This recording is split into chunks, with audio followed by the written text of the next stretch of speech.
नमस्कार. आज आपण बनवणार आहोत कारल्याची भाजी, रस्सा भाजी. अजिबात कडू होत नाही, नक्की ट्राय करा. तर इथे मी बारीक चकत्या करून घेतल्यात, त्यातलं बी पण तसंच ठेवलंय. फक्त एक कारलं आतून लाल निघलं होतं, त्यामुळे मी त्यातलं बी काढून टाकलंय. तर याला मी हळद आणि मीठ लावून 1 तास असंच ठेवलंय. तर पाहू शकता किती पाणी सुटलंय. तर आता मी यातलं सर्व पाणी काढून टाकते. या पद्धतीने जर तुम्ही कारल्याची भाजी केली तर कळणार पण नाही की ही कारल्याची भाजी आहे म्हणून. बिलकुल अशी कडू होत नाही. कारल्याची भाजी न खाणारे पण आवडीने खातील. इथे मी कढई गरम करत ठेवली आणि चिंच भिजत घातली होती. तर पाहू शकता आता ही चिंच छान भिजली. अगदी 10 मिनिट लागतात चिंच भिजायला. आता याला आपण छान असं कुस्करून घ्यायचं आहे आणि त्याचा गर काढून घ्यायचा आहे.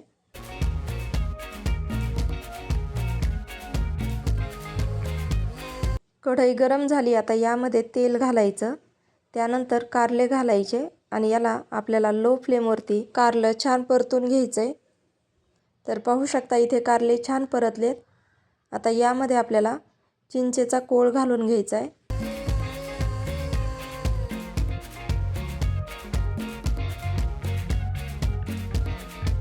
या कारल्याच्या भाजीला चिंचेचा कोळ कमी पडला तरीही चालेल, कडू होत नाही. जास्त झाला तर भाजी आंबट होते.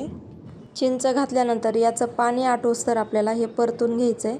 तर पाहू शकता इथे छान ड्राय झालंय. आता याला मी काढून घेते.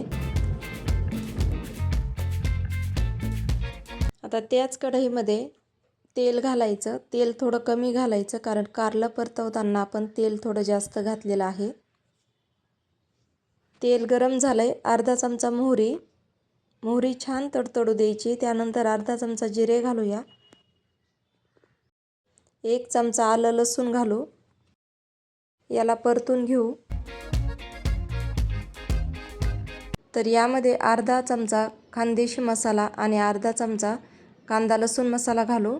तुम्हाला जर कुठल्याही मसाल्याची ऑर्डर द्यायची असेल तर स्क्रीनवरती नंबर दिलाय, त्यावर व्हॉट्सअप करा. मसाले घातल्यानंतर कारलं थोडंसं फ्राय करून घ्यायचं आणि आता यामध्ये आपल्याला जेवढा रस्सा करायचा आहे तेवढं गरम पाणी घालायचं आहे. गरम पाण्यामुळे अजून छान टेस्ट येते. तर इथे मी 2 ग्लास पाणी घालते. मी थोडी पातळ भाजी करत आहे. तुम्हाला जर कमी पाणी घालायचं असेल तर घालू शकता. थोडी हळद घालूया. चवीनुसार मीठ घालू. कारल्याला आपण अगोदर मीठ लावून ठेवलं होतं, यामुळे आपल्याला कमीच मीठ घालायचं आहे. शेंगदाण्याचं कूट घालायचं 3 ते 4 चमचे. तुम्हाला कूट किती आवडतं त्यानुसार कूट घाला. आता 5 ते 6 मिनिट आपण ही भाजी शिजवून घेऊ. तर बघू शकता छान भाजी झाली, मस्त अशी चुरून खाण्यासारखी. रेसिपी आवडल्यास रेसिपीला लाईक करा, चॅनलला सबस्क्राईब करा, व्हिडिओ शेअर करा. धन्यवाद.